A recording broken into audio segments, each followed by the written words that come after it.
আমার খুব প্রিয় একটি দোয়া আছে। দোয়াটি খুবই ছোট, কিন্তু তার বিস্তৃতি বিশাল। ছোট্ট এই দোয়াটি দুনিয়া ও আখিরাতের অনেক সমস্যার সমাধান। আমাদের দুনিয়ার চাহিদা, আখিরাতের সফলতা সবকিছু যেন এই ছোট্ট দোয়াতেই চেয়ে ফেলা যায়।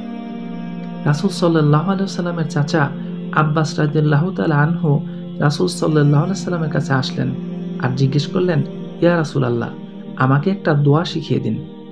রাসূল সাল্লাল্লাহু আলাইহি ওয়াসাল্লাম বললেন, হে আমার চাচাজান, বলুন, আল্লাহুম্মা ইন্নী আসআলুকাল আফিয়া। ও আল্লাহ, আমি তোমার কাছে আফিয়া চাচ্ছি।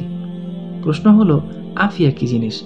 যখন আমরা মহান আল্লাহর কাছে আফিয়া চাই, তখন তা বোঝায় যে কোনো দুঃখ দুর্দশা থেকে মুক্তির জন্য দোয়া, সুস্বাস্থ্য অর্জনের জন্য দোয়া, বেঁচে থাকার তাগিদে আর্থিক সচ্ছলতার জন্য দোয়া, সন্তান সন্ততির সুরক্ষার জন্য দোয়া, শাস্তির পরিবর্তে আল্লাহর ক্ষমা পাওয়ার জন্য দোয়া, সময় ও কাজে বারাকা লাভের জন্য দোয়া, পারিবারিক বন্ধন অটুট রাখার জন্য দোয়া, হতাশা বিষণ্ণতা থেকে মুক্তি লাভের জন্য দোয়া, জাহান্নাম থেকে মুক্তি এবং জান্নাত লাভের জন্য দোয়া।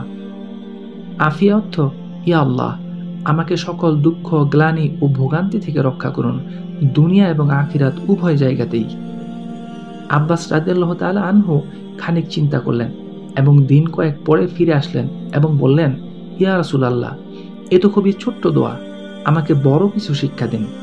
তখন রাসূল সাল্লাল্লাহু আলাইহি ওয়াসাল্লাম বললেন, ও আমার প্রাণপ্রিয় চাচা, আল্লাহর কাছে আফিয়া কামনা করুন। আল্লাহর কসম, এর চাইতে উত্তম কোনো জিনিস আপনাকে দেওয়া হবে না। আল্লাহুম্মা ইন্নী আসআলুকাল আফিয়া। খুব ছোট্ট দোয়া, অথচ ধারণ করে আছে কত বিশাল জিনিস, কত বিস্তৃত বিষয় আমাদের জন্য রয়েছে এই দোয়াতে। আপনি দুঃখ কষ্টে পতিত হলে আল্লাহর কাছে বলতে পারেন, আল্লাহুম্মা ইন্নী আসআলুকাল আফিয়া। সন্তান সন্ততির সুরক্ষার জন্য বলতে পারেন, আল্লাহুম্মা ইন্নী আসআলুকাল আফিয়া। রিজিকের পেরেশানি থেকে মুক্তির জন্য বলতে পারেন, আল্লাহুম্মা ইন্নী আসআলুকাল আফিয়া। রোগ ব্যাধি থেকে মুক্তি লাভের জন্য বলতে পারেন, আল্লাহুম্মা ইন্নী আসআলুকাল আফিয়া। জাহান্নামের আগুন থেকে বাঁচতে অনিন্দ্য সুন্দর জান্নাত লাভের জন্য বলতে পারেন, আল্লাহুম্মা ইন্নী আসআলুকাল আফিয়া।